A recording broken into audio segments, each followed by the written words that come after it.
anda em mudança contínua. Não obstante, no meio dessas diversas fases, é invariável a fiscalização que exerce sobre o organismo.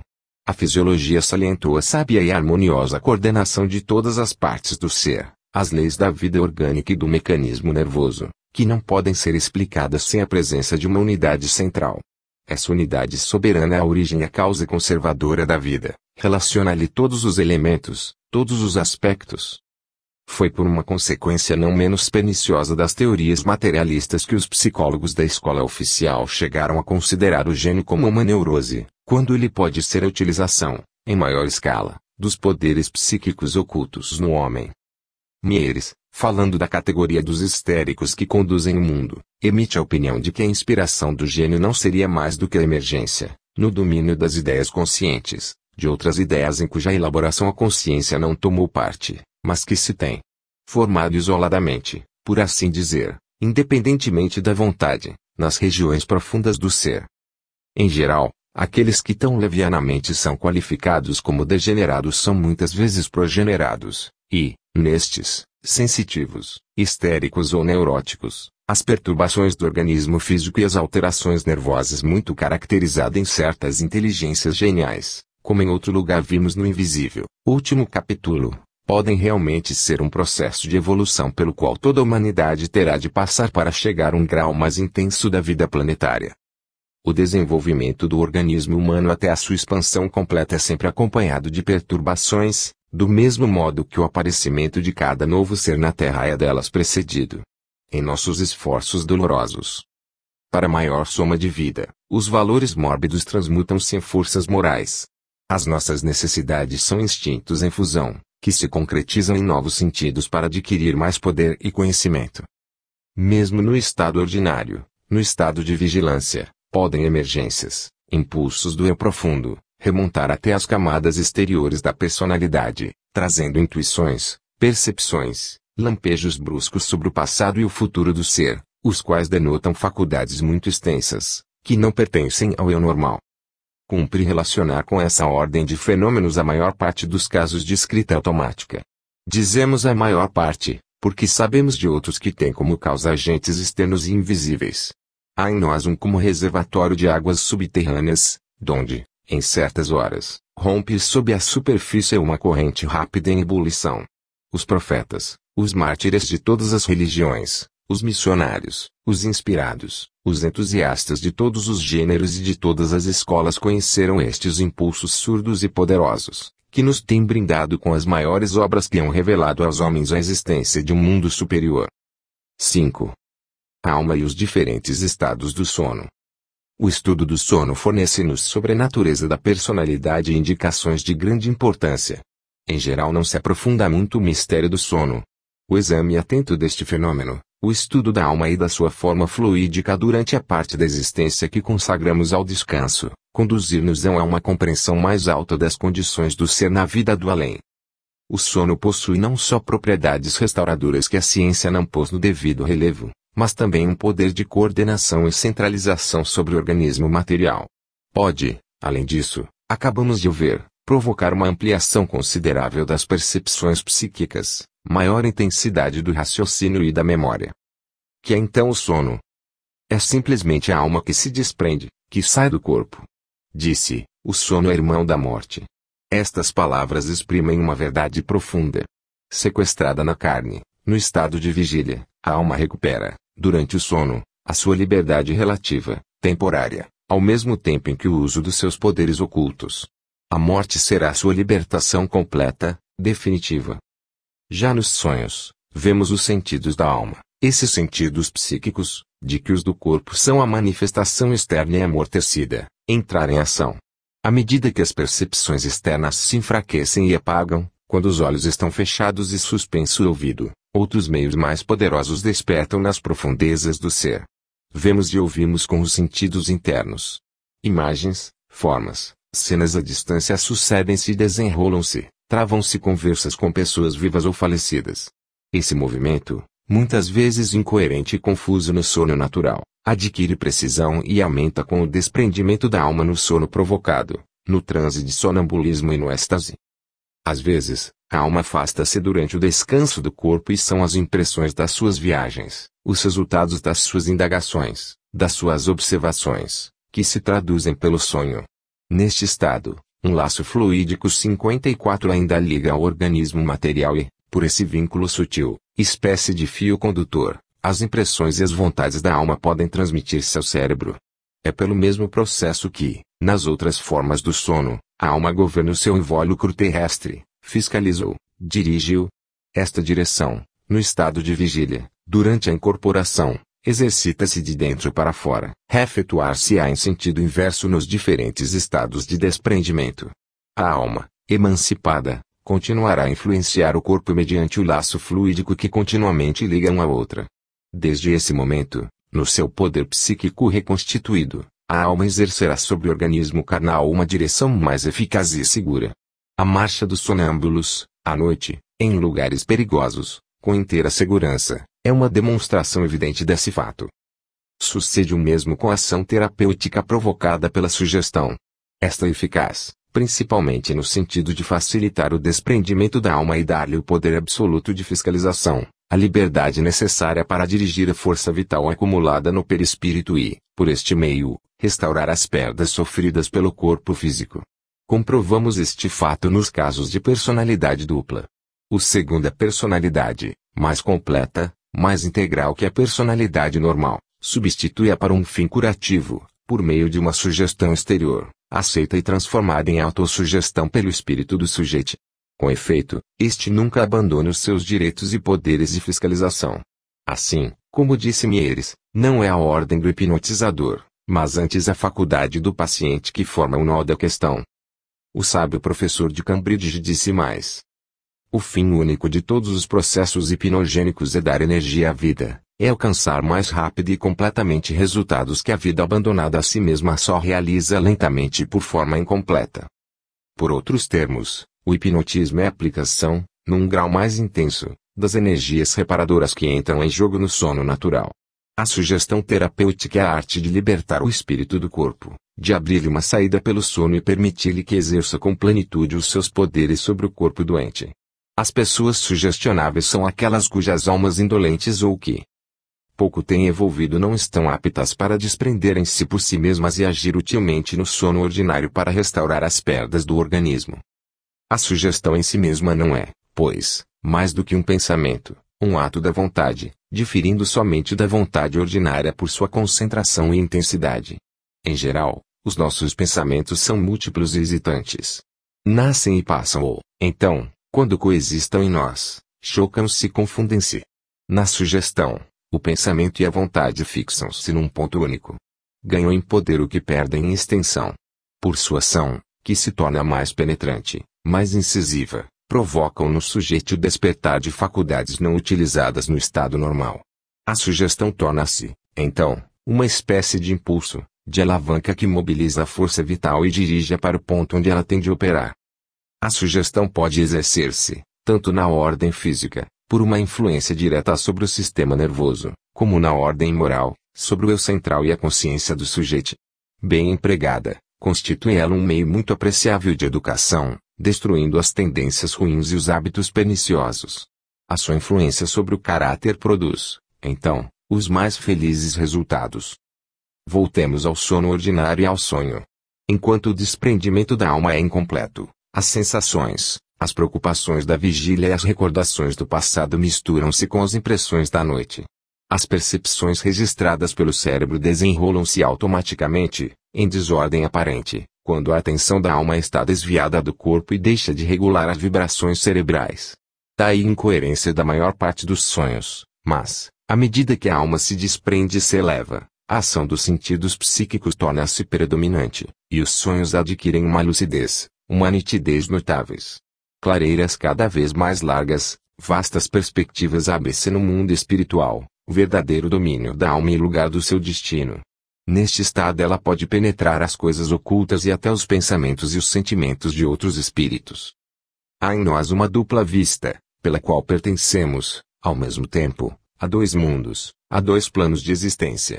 Uma está em relação com o tempo e o espaço, como nós os concebemos em nosso meio planetário com os sentidos do corpo, é a vida material, a outra, mediante os sentidos profundos e as faculdades da alma, liga-nos ao universo espiritual e aos mundos infinitos.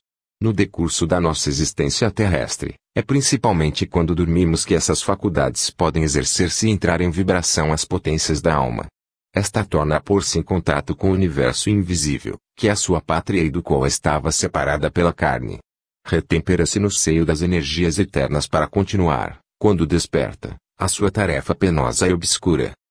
Durante o sono, a alma pode, segundo as necessidades do momento, aplicar-se a reparar as perdas vitais causadas pelo trabalho cotidiano e a regenerar o organismo adormecido, infundindo-lhe as forças tiradas do mundo cósmico, ou, quando está acabado esse movimento reparador, continuar o curso da sua vida superior, pairar sobre a natureza, exercer as suas faculdades de visão à distância e penetração das coisas. Nesse estado de atividade independente vive já antecipadamente a vida livre do espírito, porque essa vida, que é uma continuação natural da existência planetária, espera depois da morte, devendo a alma prepará-la não somente com as suas obras terrestres, mas também com as suas ocupações quando desprendida durante o sono.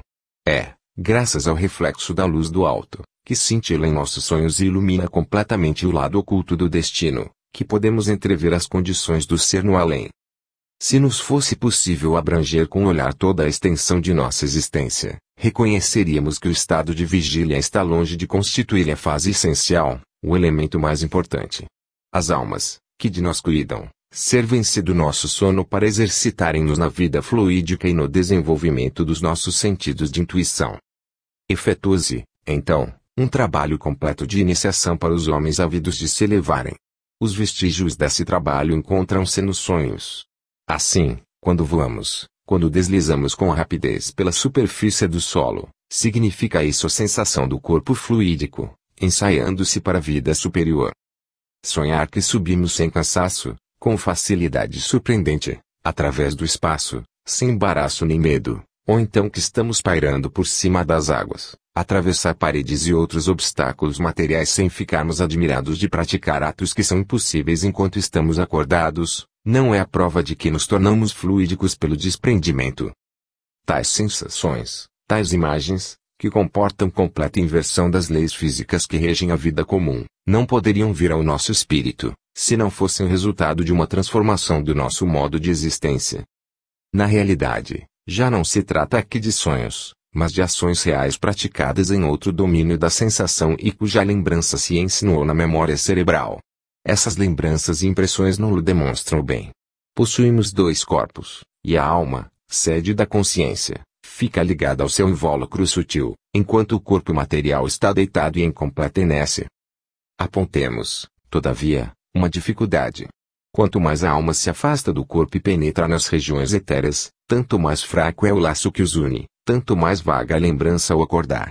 A alma paira muito longe na imensidade e o cérebro deixa de registrar as suas sensações. Daí resulta não podermos analisar os nossos mais belos sonhos.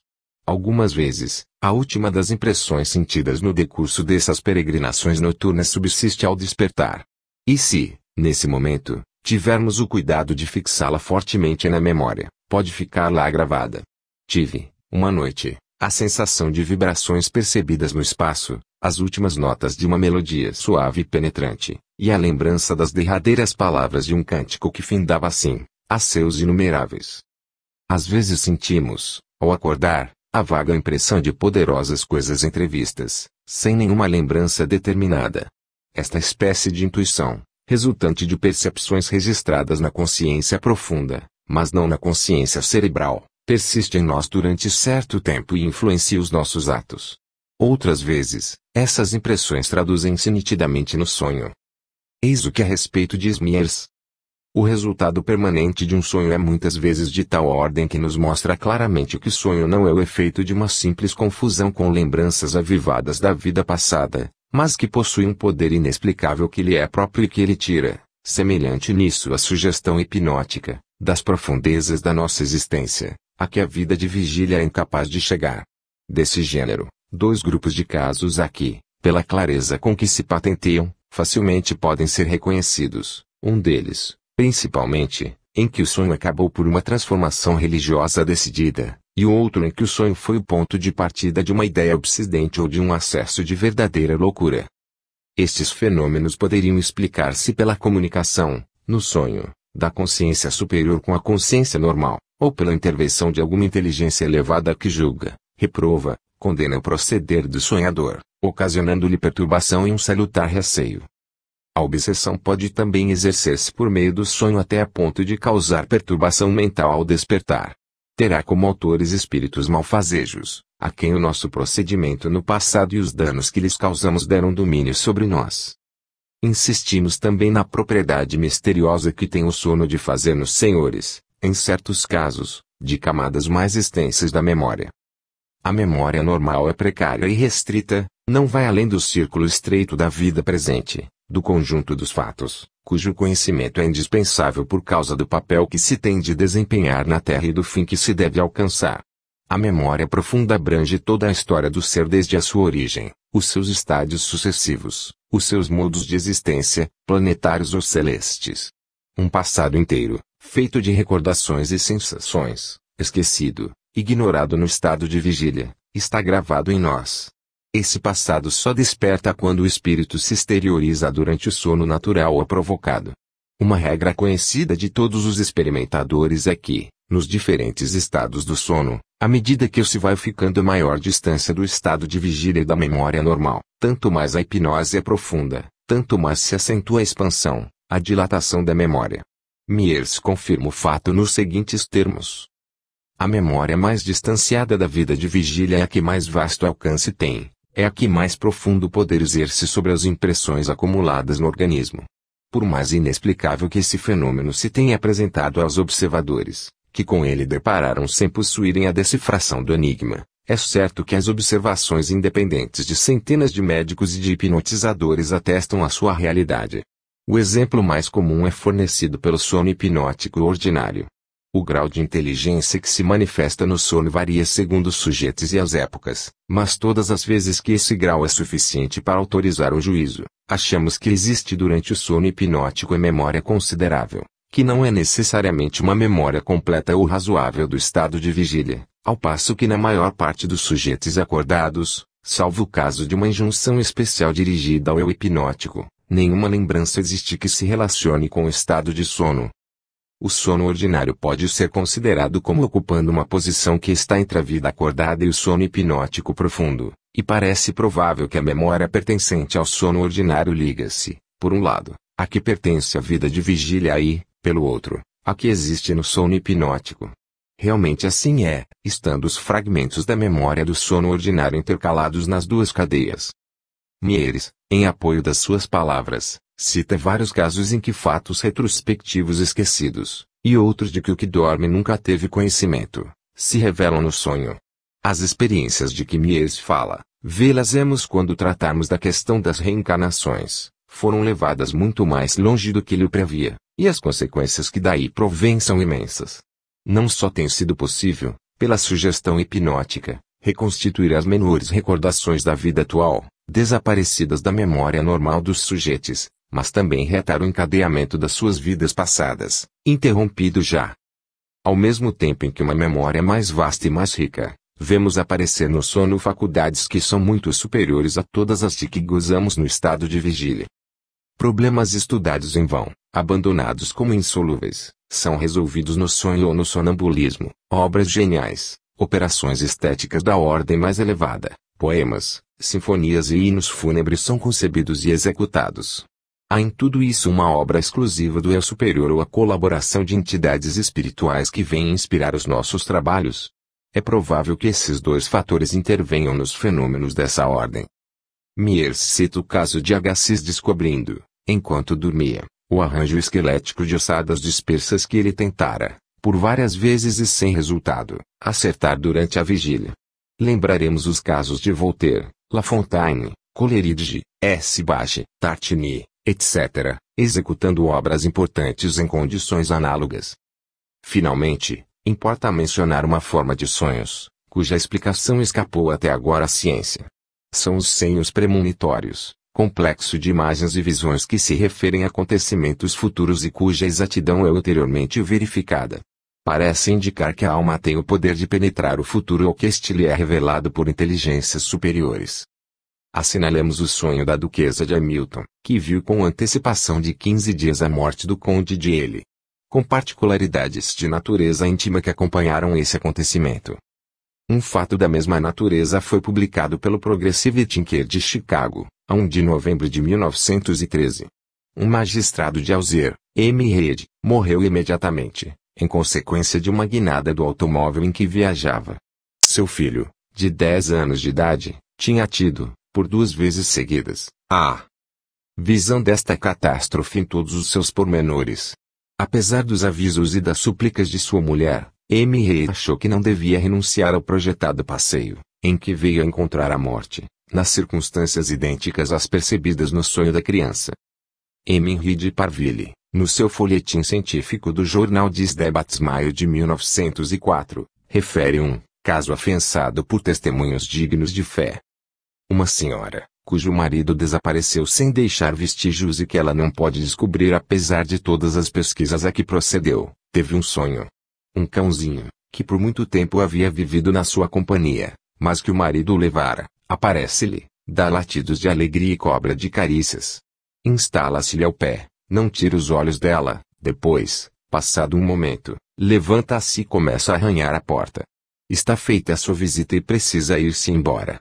Ela abre-lhe a porta e, no sonho, segue o animal, que se afasta, correndo, corre também atrás dele e, passado algum tempo, o vê entrar numa casa, cujo resto do chão é ocupado por um café. A rua, a casa e o bairro gravam-se-lhe na memória, que conserva a recordação de tudo isso depois de acordada. Preocupada com este sonho, contou a 3 pessoas da vizinhança, que depois deram testemunho da autenticidade dos fatos. Decide-se, finalmente, a seguir a pista do cão e encontra o marido na rua e na casa que vira em sonho. Les Annales de Ciências Psíquicas, de julho de 1905, citava 2 sonhos premonitórios acompanhados de circunstâncias que lhe dão caráter muito comovente. Finalmente, achamos na Revue de Psychologie de la Suisse Romande, 1905, pág.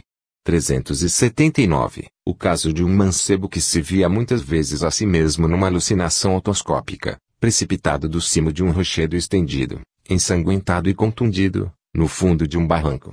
Essa premonição fatal realizou-se, ponto por ponto, a 10 de julho de 1904, no Monte do Salève, perto de Genebra.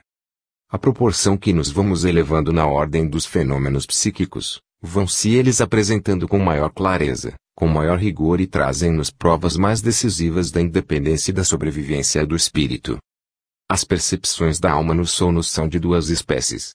Verificamos primeiramente a visão à distância, a clarividência, a lucidez. Vem depois um conjunto de fenômenos designados pelos nomes de tele e telestestia, sensações e simpatias à distância.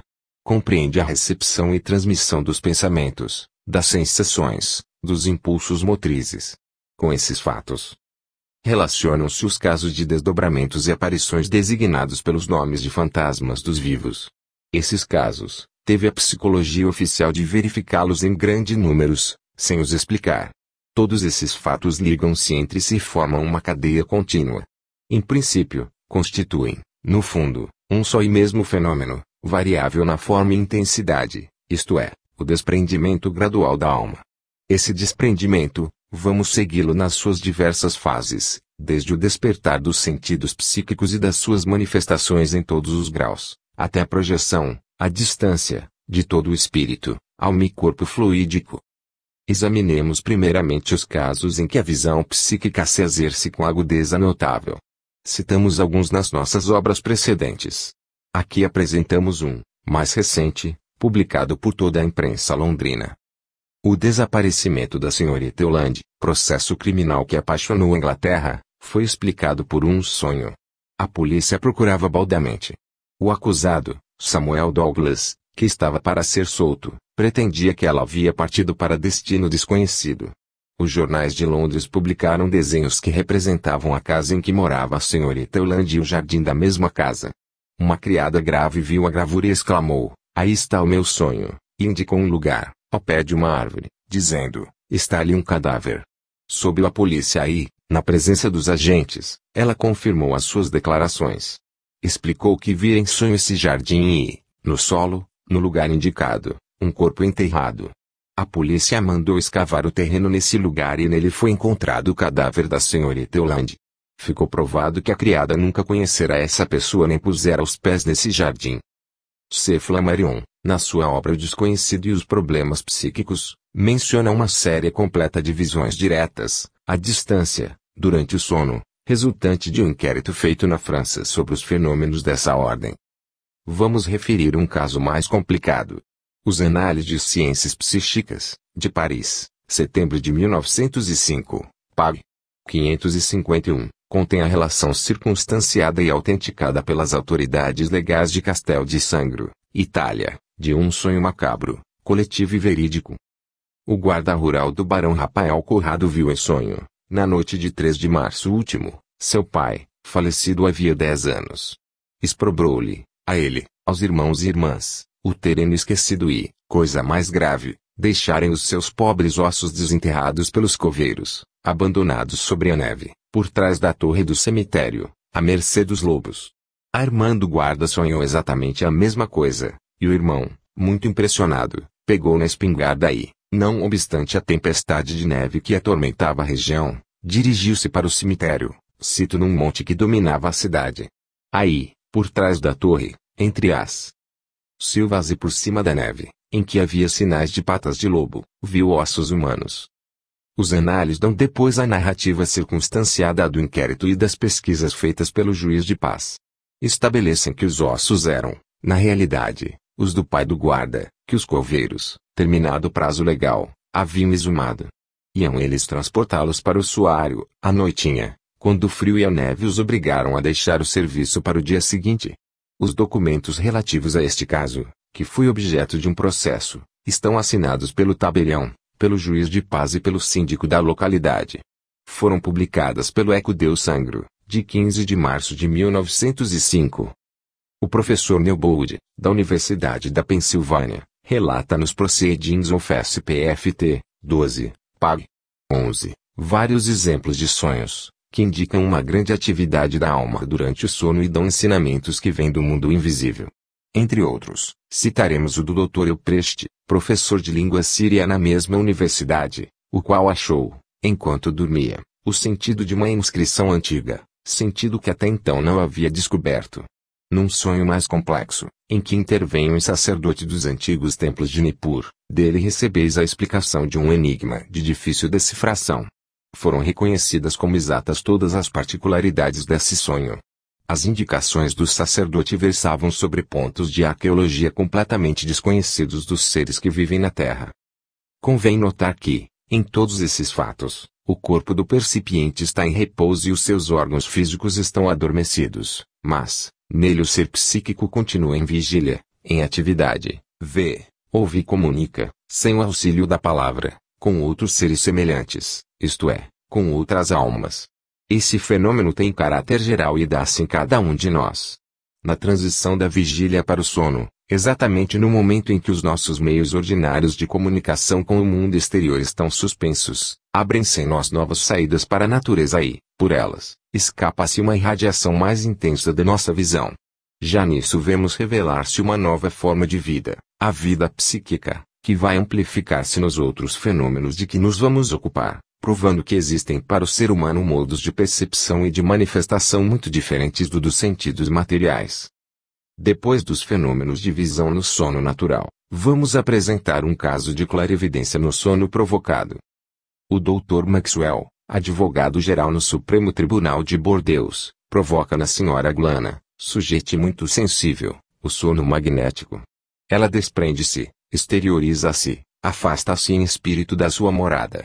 O Dr. Maxwell manda-lhe observar, a certa distância, o que está fazendo um seu amigo MB. Eram 10h20 da noite. Damos a palavra ao experimentador. A médium, com grande surpresa nossa, disse-nos que estava vendo MB, meio despido, a passear descalço sob pedra. Pareceu-me que isso não tinha sentido algum. No dia seguinte ofereceu-se o ensejo de ver o meu amigo. Mostrou-se muito admirado com o que lhe contei e disse-me textualmente: ontem, À noite, não me senti bem. Um amigo meu, MS, que mora comigo, aconselhou-me que experimentasse o sistema Knep e instou tanto que, para satisfazê-lo, fiz pela primeira vez, ontem, à noite, a experiência de passear descalço na pedra fria. Estava efetivamente meio despido quando o fiz. Eram 10 horas e 20 minutos e passei durante algum tempo nos degraus da escada, que é de pedra. Os casos de clarividência no estado de sonambulismo são numerosos. Vêm relatados em todas as obras e revistas que se ocupam especialmente desses assuntos. A Médecine Française, de 16 de abril de 1906, refere um fato de clarividência relativo às minas de Corrieres. A senhora Berthe, a vidente consultada, descreveu exatamente a mina e passou pelas torturas dos sobreviventes, cuja morte ou libertação ela anunciou. Ajuntemos dois exemplos recentes. O Sr. Louis Cadieux, diretor da usina de Grand Palude, perto de Landerneau, Finisterre, tendo desaparecido em fins de dezembro de 1913, não se lhe podiam descobrir os traços, apesar das buscas minuciosas. Das sondagens efetuadas na Ribeira, o Elorne, nenhum resultado adveio. Uma vidente, moradora em Nancy, a senhora Camille Hoffmann, tendo sido consultada, declarou, em estado de sono magnético, que o cadáver seria encontrado na orla de um bosque vizinho à usina, oculto sob ligeira camada de terra. Por estas indicações, o irmão da vítima descobriu, depois, o corpo em uma situação idêntica à que a vidente tinha descrito. Todos os jornais, entre outros Le Matin, de 5 de fevereiro de 1914, relatam pormenorizadamente o caso Cadieux, que toda a França acompanhou com apaixonado interesse. Alguns dias depois, produziu-se fenômeno análogo. Havendo-se afogado no Saône, perto de Mâcon, um jovem chamado Charles Chapeland, seu irmão recorreu à senhora Camille Hoffmann para encontrar o cadáver. Ela assegurou que lhe seria lançado pelas águas, 60 dias depois do acidente, perto da portagem de Cormoranche, o que se realizou exatamente. 6. Desprendimento e exteriorização, projeções telepáticas. Chegamos agora a uma ordem de manifestações que se produzem à distância sem o concurso dos órgãos, tanto na vigília quanto no sono. Esses fenômenos, conhecidos pelo termo um tanto genérico e vago de telepatia, não são, dissemos, atos doentes e mórbidos da personalidade, como certos observadores o têm acreditado, mas, pelo contrário, casos parciais, rebentos isolados da vida superior no seio da humanidade. Deve ver-se neles o primeiro aparecimento dos poderes futuros com que o homem terrestre será dotado. O exame desses fatos levar-nos a reconhecer que o eu exteriorizado durante a vida e o eu que sobrevive após a morte são idênticos e representam dois aspectos sucessivos da existência de um único e mesmo ser. A telepatia, ou projeção à distância do pensamento e mesmo da imagem do manifestante, fez-nos subir mais um degrau na escala da vida psíquica. Aqui, achamo-nos na presença de um ato poderoso da vontade. A alma comunica-se a si própria, comunicando a sua vibração, o que demonstra, a evidência, que a alma não é um composto, uma resultante nem um agregado de forças, mas sim, pelo contrário, o centro da vida e da vontade, centro dinâmico que governa o organismo e dirige-lhe as funções. As manifestações telepáticas não comportam limites. O poder e independência da alma nelas se revelam soberanamente, porque o corpo nenhum papel representa no fenômeno. 2 mais um obstáculo do que um auxílio. Produzem-se, por este motivo, ainda com maior intensidade, depois da morte, como a seu tempo veremos. A autoprojeção, diz Mieres, é o único ato definido que o homem parece capaz de executar, tanto antes como depois da morte corporal. A comunicação telepática à distância foi estabelecida por experiências que se tornaram clássicas. Devem citar-se as do Sr. Pierre Janet, hoje professor da Sorbonne, e do Dr. Gilbert, do Havre, no seu sujeito Ironia que eles, de noite, a 1 quilômetro de distância, fazem vir ao seu encontro por meio de chamamentos sugestivos. Desde então as experiências se foram multiplicando com êxito constante. Apontemos apenas vários casos de transmissão de pensamento a grande distância. Os Análises de Ciências Psíquicas, Paris, 1891, pág. 26, relatam uma experiência de transmissão de imagem, mental, feita a 171 km de distância, de Paris a Ribemont, Aisne. Os operadores eram os senhores de Balques e Leonanique. O Dali Express, de 17 de julho de 1903, refere notáveis ensaios de permuta de pensamentos, que se efetuaram nos escritórios da Revue of Reviews, em Norfolk Street, Strand, Londres. Essas experiências eram fiscalizadas por uma comissão de 6 membros, da qual faziam parte o Dr. Wallace, de Harley Street, 39, e o eminente publicista W. Stead. As mensagens telepáticas foram enviadas pelo Sr. Richardson, de Londres, e recebidas pelo Sr. Frank, de Nottingham, a uma distância de 110 milhas inglesas. Finalmente, o Banner of Leeds, de Boston, no seu número de 12 de agosto de 1905, informa-nos que uma americana, a Sra. Burton Johnson, de Des Moines, conquistou recentemente o recorde nesse gênero de transmissão. Sentada no seu quarto do Hotel Vitória, recebeu 4 vezes mensagens telepáticas de Palo Alto, Califórnia, que fica a distância de 3.000 milhas. Trata-se, diz o jornal, de fatos devidamente comprovados, rigorosamente fiscalizados e que não deixam subsistir dúvida alguma.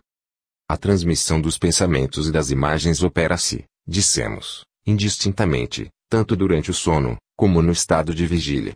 Já expusemos vários casos, serão encontrados outros, em grande números, nas obras especiais. Mencionemos, por exemplo, o de um médico chamado telepaticamente durante a noite, e o de Agnes Paquette, citados por Myers.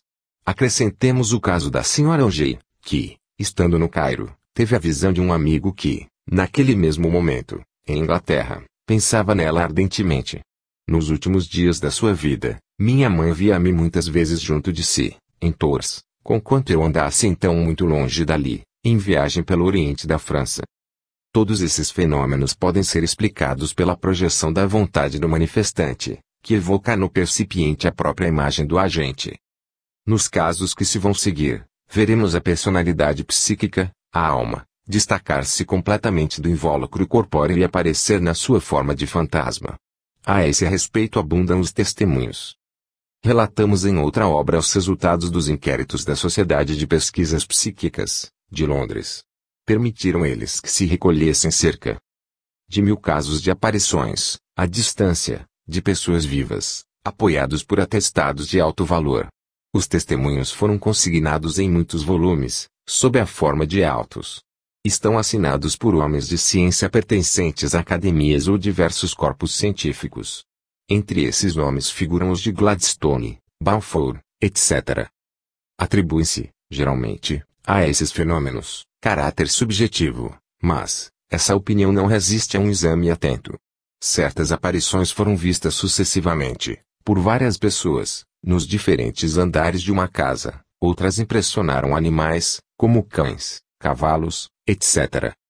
Em certos casos, os fantasmas atuam sobre a matéria, abrem portas, deslocam objetos, deixam indícios no pó que cobre os móveis, ouvem-se vozes, que dão informações a respeito de fatos ignorados, sendo mais tarde essas informações reconhecidas como exatas.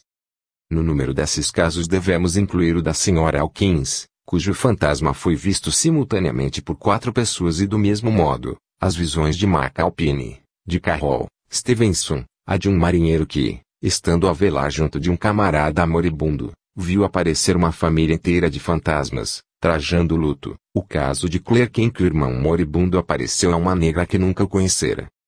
Na França, foram recolhidos numerosos fatos da mesma natureza e publicados pelos Anales de Ciências Psíquicas, do Dr. Dariex e do professor Charles Richet e por Camille Flammarion, na sua obra O Desconhecido e os Problemas Psíquicos.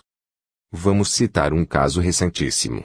Os grandes jornais de Londres, o Daily Express, o Evening News, o Daily News, de 17 de maio de 1905, o Empire, de 14 de maio, etc., narram a aparição, em plena sessão do Parlamento, na Câmara dos Comuns, do fantasma de um deputado, o Major Sir Carney Hatchis, retido nesse momento em casa por causa de uma indisposição. 3 outros deputados atestam a realidade da manifestação. Sir Gilbert Parker exprime-se da seguinte maneira: eu queria tomar parte no debate, mas se esqueceram de chamar-me. Quando voltava para o meu lugar, dei com os olhos em Sir Carney Hatchis sentado perto do seu lugar do costume. Como sabia que ele tinha estado doente, fiz-lhe um gesto amigável, dizendo-lhe, estimo que esteja melhor, mas ele não deu resposta alguma, o que me causou admiração. A fisionomia do meu amigo estava muito pálida.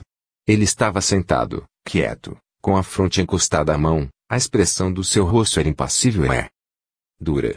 Pensei um instante no que havia de fazer. Quando me voltei para Sir Carne, havia ele desaparecido. Imediatamente fui à sua procura, esperando encontrá-lo no vestíbulo, mas Rashice não estava lá, ninguém aí o vira. O próprio Sir Carne não duvidava de ter realmente aparecido na Câmara sob a forma do seu duplo, por causa da preocupação em que estava de dar ao governo o apoio do seu voto. No Daily News de 17 de maio de 1905, Sir Arthur Ayter junta o seu testemunho ao de Sir Gilbert Parker. Diz que ele também não só viu Sir Carne Rashice, como chamou a atenção de Sir Henry Campbell Bannerman para sua presença na Câmara.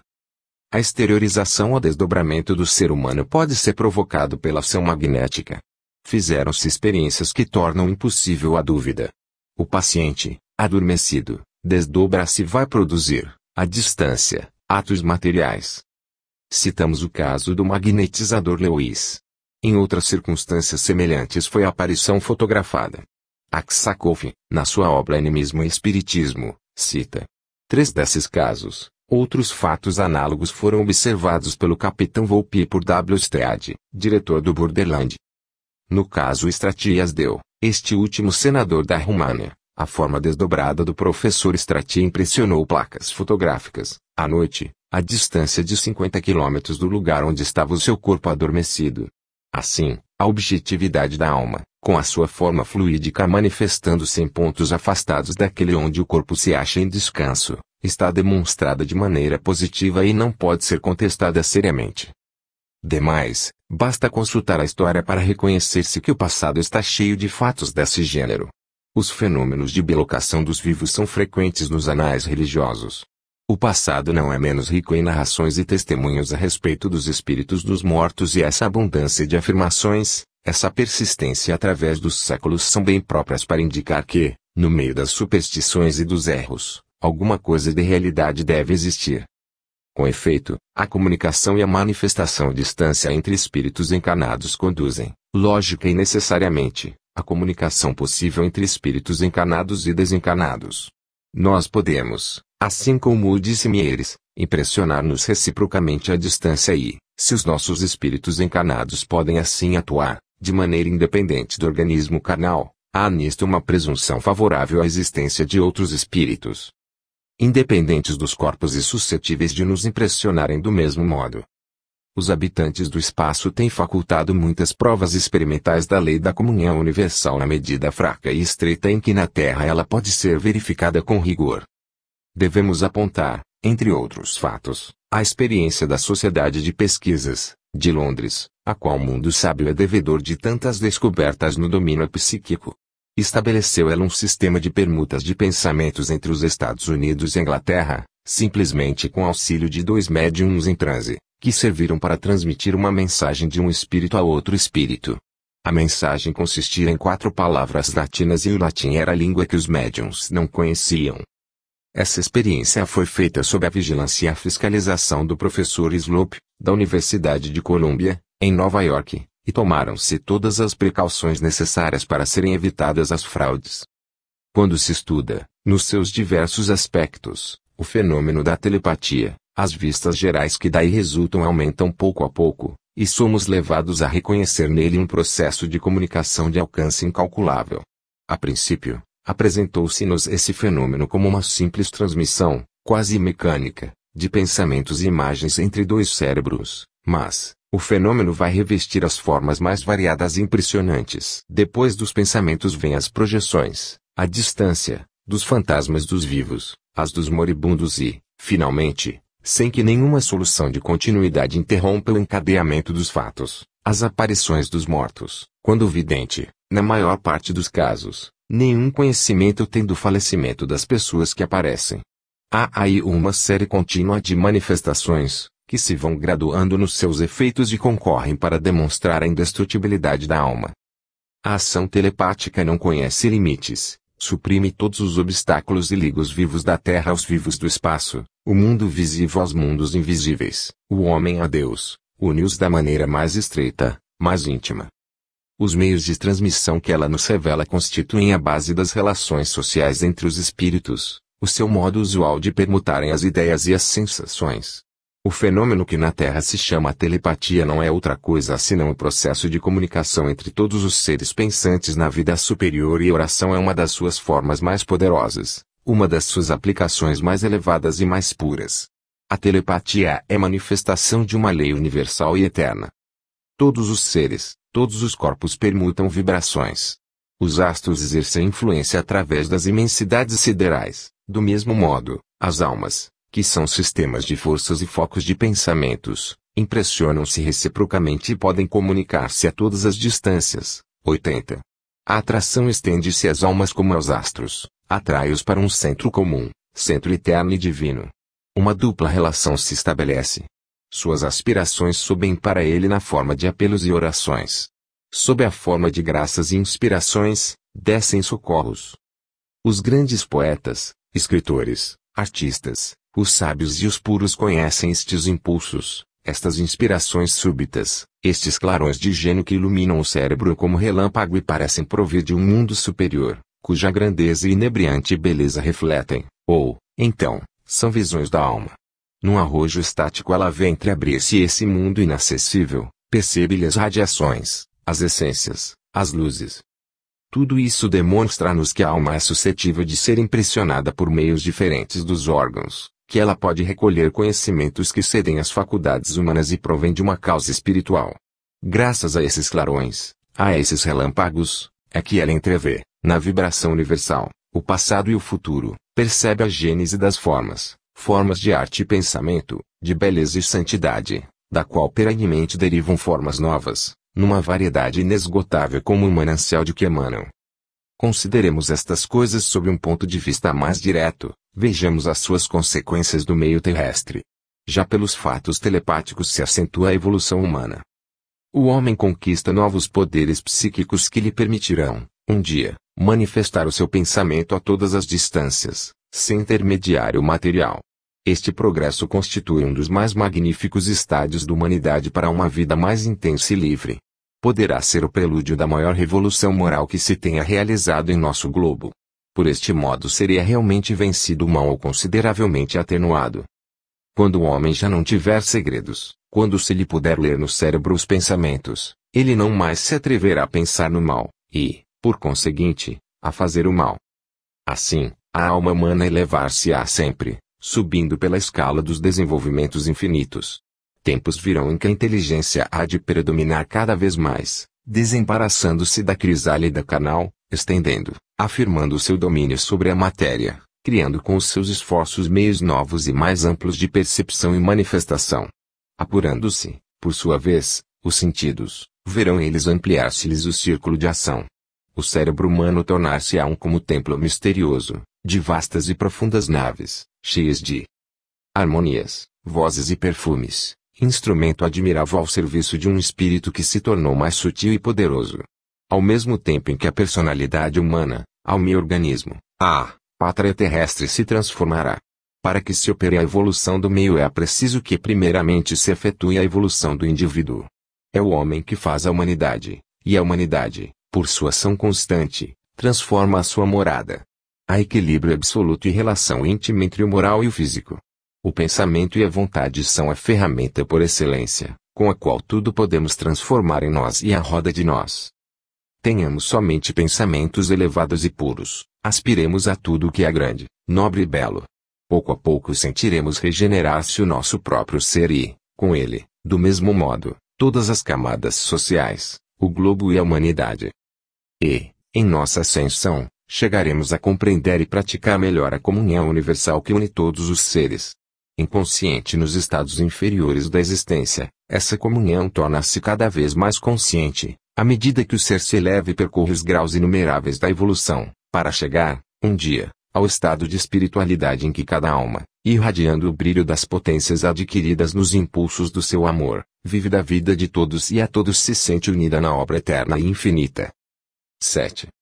Manifestações depois da morte. Acabamos de seguir o espírito do homem através das diferentes fases do desprendimento, sono ordinário, sono magnético, sonambulismo, transmissão do pensamento, telepatia em todas as suas formas. Vimos a sua sensibilidade e os seus meios de percepção aumentarem na razão do afrouxamento dos laços que o prendem ao corpo. Vamos agora vê-lo no estado de liberdade absoluta, isto é, depois da morte, manifestando-se ao mesmo tempo físico e intelectualmente aos seus amigos da Terra.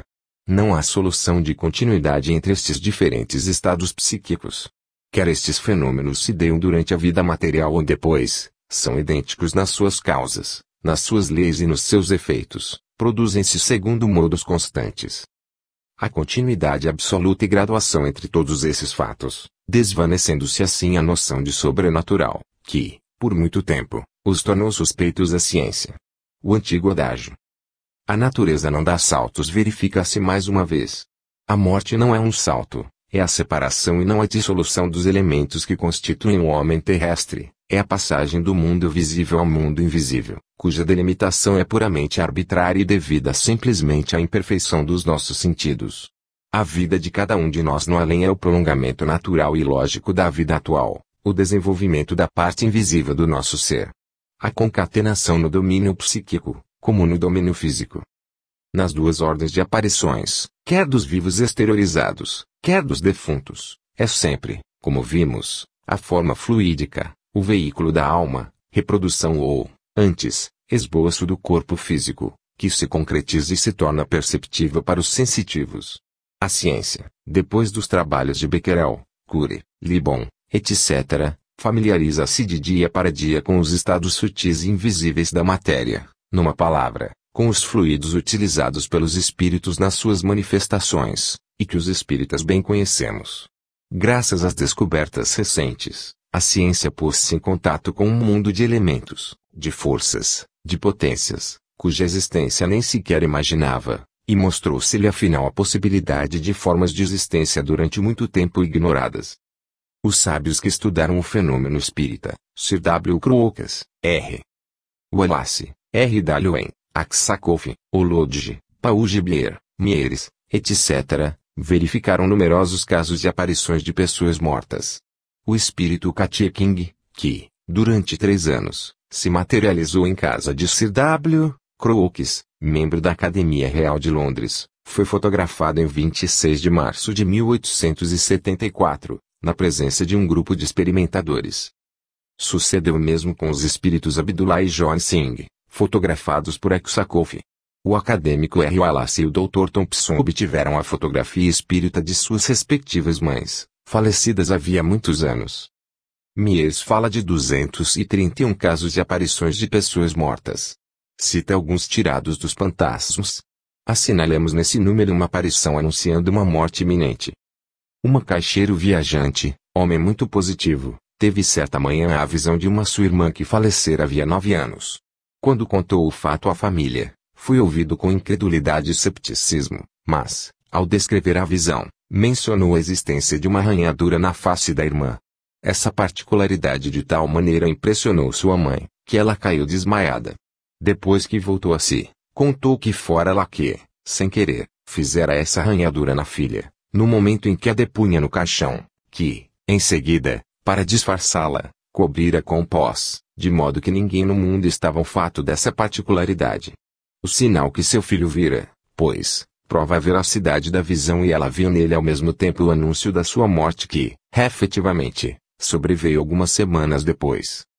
Devem ser citados igualmente os casos seguintes, o de um mancebo que se comprometera, se morresse primeiro, aparecera uma donzela, sem lhe causar grande susto. Apareceu efetivamente 1 ano depois a irmã dela, no momento em que ia subir para uma carruagem, o caso do Sr. Town, cuja imagem foi vista por 6 pessoas, o caso da Sra. de Frevely, que gostava de frequentar o cemitério e passear em volta da campa do marido e foi vista, 7 ou 8 horas depois do seu falecimento, por um jardineiro que por ali passava, o de um pai de família, falecido em viagem e que apareceu a filha com um vestuário desconhecido que, depois de morto, uns estranhos lhe haviam vestido. Falou-lhe de uma quantia que ela ignorava estar em seu poder.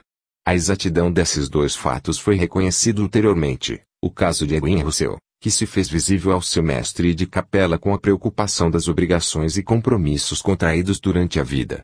Finalmente, O caso de Robert Mackenzie. Quando ainda o patrão ignorava sua morte, apareceu-lhe ele para desculpar-se de uma acusação de suicídio que pesava sobre a sua memória.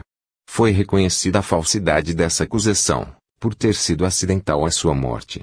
Na memória apresentada ao Congrès Internacional de Psicologia de Paris, em 1900, o Dr. Paul Gibier, diretor do Instituto Pasteur de Nova York, fala das materializações de fantasmas obtidas por ele no seu próprio laboratório, na presença de muitas senhoras da sua família e dos preparadores que habitualmente o auxiliavam nos seus trabalhos de biologia.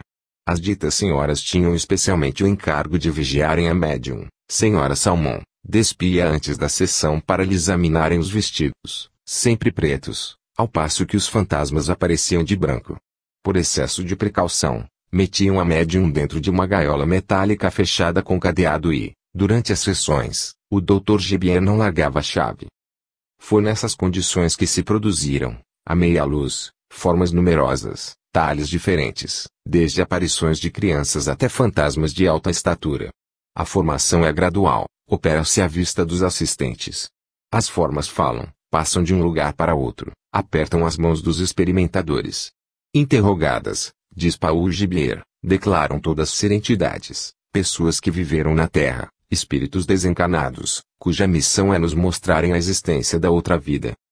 A identidade de um desses espíritos foi estabelecida com precisão, a de uma entidade chamada Blanche, parenta falecida de duas senhoras que assistiam às sessões, as quais puderam abraçá-la repetidas vezes e conversar com ela em francês, língua ignorada da médium.